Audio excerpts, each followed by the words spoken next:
Awak helikopter Mi-28 Rusia menghancurkan konsentrasi anggota militer dan kendaraan lapis baja Angkatan Bersenjata Ukraina di perbatasan wilayah Kursk.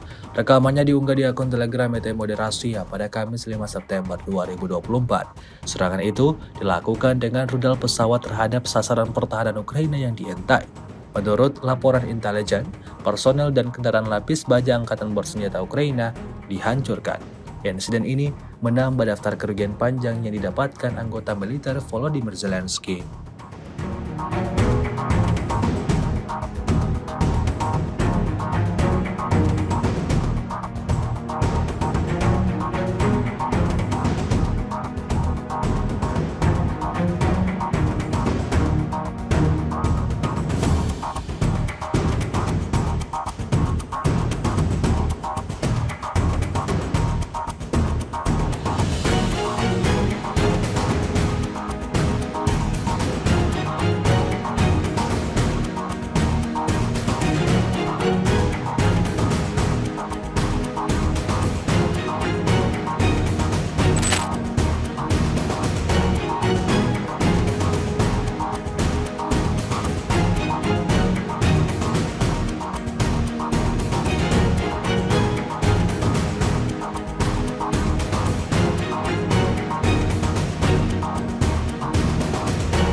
Download Tribun X sekarang, menghadirkan lokal menjadi Indonesia.